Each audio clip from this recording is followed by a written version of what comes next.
Hey guys, you're back to the podcast. Two guys, one mic.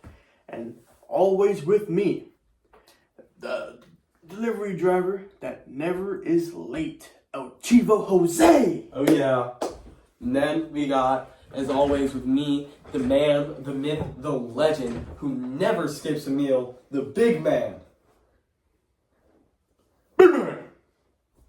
Alright, so I found this story on the internet.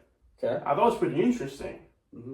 So it's about a person named Ed Moon who was convicted for allegedly killing a cop. Really? Yeah. Because he's a cop killer. A cop killer, yeah. Okay. Allegedly. Allegedly. So he got pulled over Mm-hmm. for not having a valid registration for the vehicle. So Ed was so scared he panicked and took off. Took off where the cop couldn't get him, and then just nowhere to be seen. So he just floored it. Just floored it. Okay. And then that's when the cop was allegedly killed, is after Ed took off. Okay. So that doesn't make sense. Like how could Ed kill the cop when he took off? Mm-hmm. Then get searched. Just didn't do anything like that. So he didn't even get out of the car. He just No, he was in the car. cop came up to the window, registration please, floored it. Floored it. Okay. After he said, "Hey, why don't you have a valid registration?" and then floored it. Okay. He panicked. So so how do we go from there? So we go from there. And then so the cops caught him.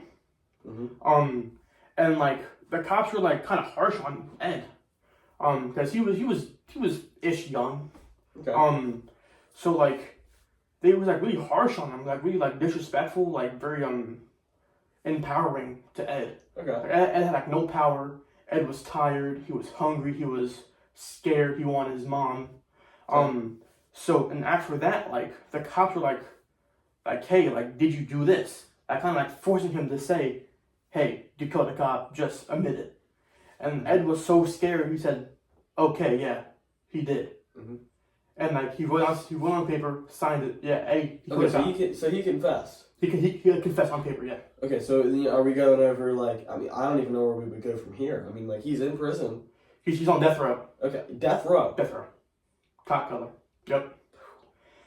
And he has a little brother named Joe. Okay. And they were really close. Before Ed got arrested for killing a cop. Mm-hmm. And Joe was, I believe, 8 years old when he got arrested. And Joe is now 17. Okay.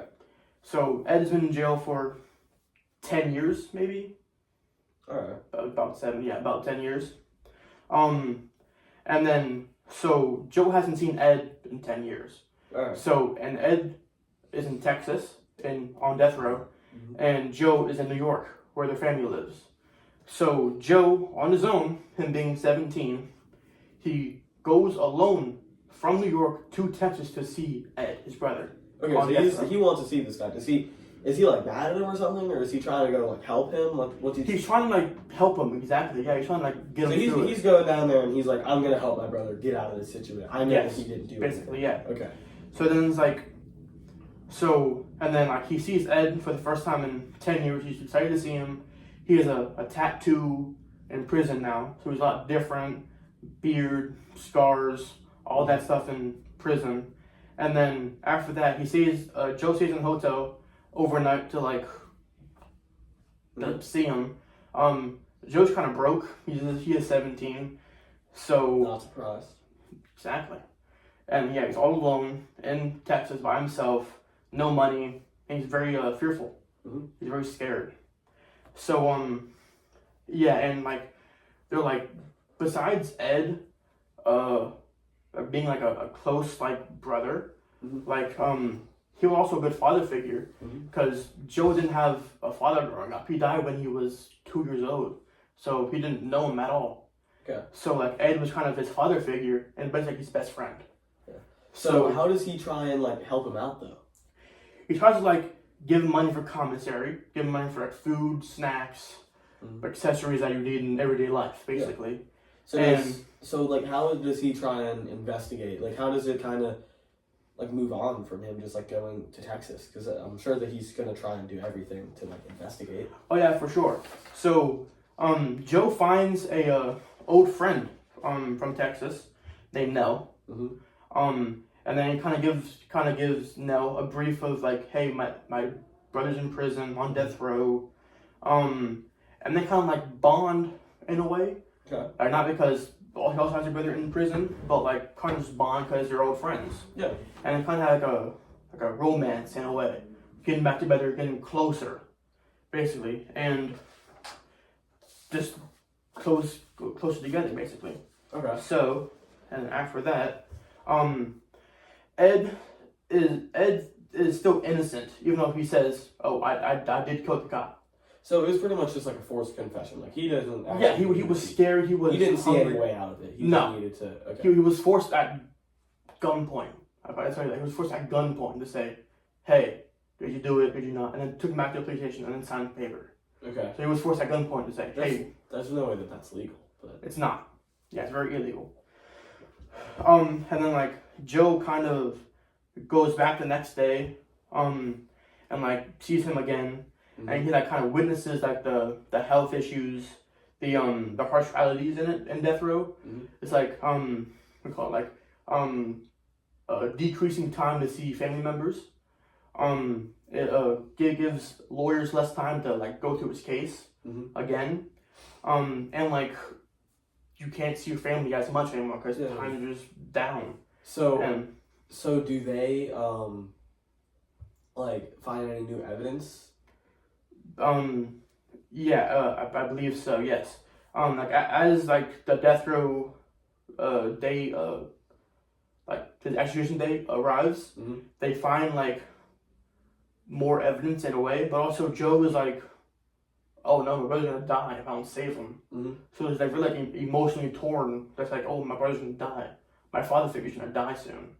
So like, he's like very mad at the system, at the jail, which is kind of agreeable because like who wouldn't be mad at sorry. Yeah. And then the grief of losing your brother is pretty big too. I'm sure it would be. Yeah, it's horrendous. And then like, because of course there's a phone in the execution room for the I think it's the government or the governor, I guess, to like stop before the convict is executed. So like they can like stop it. So do they end up being able to stop it? No, they do not. They don't? No. They can't stop it. So No. he ends up dying. Yes. Do they are they able to at least prove him like innocent of it, or yeah, so they found out new evidence, and that they found out that he wasn't the shooter. Okay. So they found this out, but it's after he's dead. So really, all that they can do now is like clear his name. Clear his name, yes. So he's now a cop killer that has been sentenced at death row. He's now dead. Sadly. That sucks, man. Yeah. Is that the whole story though? I mean, like, is that sadly, yes, that's the whole story. It's very sad to see Ed die like that for an alleged cop murder that never killed anyone. Yeah. That's very sad. That's all the time we have today, folks. Yeah, so that's the end of the episode. You know, thank you for sharing that story with me. It's called Moonrise, by the way. Moonrise.